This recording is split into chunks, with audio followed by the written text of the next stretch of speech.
প্রিয় দর্শক, আমন্ত্রণ এবং স্বাগত জানাচ্ছি মাই টিভি সাপ্তাহিক বিশেষ আয়োজন পাবলিক ভিউয়ে। আর বরাবর মতো আপনাদের সাথে আছি আমি আবু সাইদ অপু। আজকে যে বিষয়ে কথা বলবো তা হলো পাকিস্তানকে যে বাংলাদেশ হারিয়েছে তা কিভাবে দেখছেন সাধারণ মানুষ। দেশের ক্রিকেটের নতুন অধ্যায় রচিত হলো মুশফিক শান্তদের হাত ধরে। 2 ম্যাচের টেস্ট সিরিজে পাকিস্তানকে তাদের মাটিতেই ধবল ধোলাই। দেশের বাইরে দ্বিতীয়বার এমন কীর্তি গড়ল টাইগাররা। বিদেশের মাটিতে সিরিজ জয়ের হিসেবে যা তৃতীয়। যদিও পাকিস্তানের বিপক্ষে এই জয়কে বাংলাদেশের ইতিহাসেরই সেরা বলে মনে করছেন লাল সবুজের সমর্থকরা।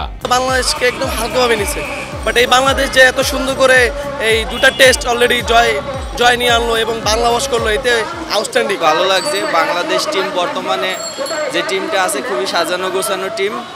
আমরা চাই এরকম পারফরমেন্স বাংলাদেশ সবসময় কইরা যাক। 2 ম্যাচেই পাকিস্তানের বিপক্ষে প্রভাব বিস্তার করে জিতেছে বাংলাদেশ। তাতে লঙ্গার ভার্সনও টাইগারদের নিয়ে প্রত্যাশা বেড়েছে ভক্তদের মাঝে। আমরা চাই বাংলাদেশ এভাবে সবসময় জিতে যায়। পাকিস্তানে যেরকম বাংলা ওয়াশ করছে, নেক্সট টাইম যাতে যাদের সাথে ভারতের সাথে খেলা আছে আর অনেকের সাথে সামনে যে খেলাগুলো আছে, ইনশাআল্লাহ যাতে বাংলাদেশ জয়ের ধারা অব্যাহত রাখতে পারে। এখনকার টিমের অ্যাপ্রোচ বা যেভাবে তারা ডমিনেট করে খেলতেছে, আমরা অবশ্যই প্রত্যাশা রাখবো এর থেকে আরো ভালো রেজাল্ট যাতে তারা করে আর এই ধারাবাহিকতা বজায় রাখে। পারফরমেন্সটা এখন আছে, সেটা ধরে রাখতে পারলে আমরা আগামীতে আরো সফল হব এবং আমরা বিশ্বকাপে ইনশাআল্লাহ আমি আশা রাখি জিততে পারবো।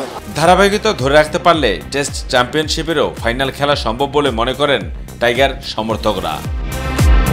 প্রিয় দর্শক, এই ছিল আজকে আমাদের পাবলিক ভিউয়ের বিশেষ আয়োজন। দেখা হবে পরবর্তীতে নাগরিকদের কোনো প্রত্যাশা, প্রাপ্তি, সংগতি কিংবা অসঙ্গতির গল্প নিয়ে। সে অপেক্ষায় ভালো থাকুন, সুস্থ থাকুন আর সব সময় চোখ রাখুন মাই টিভিতে।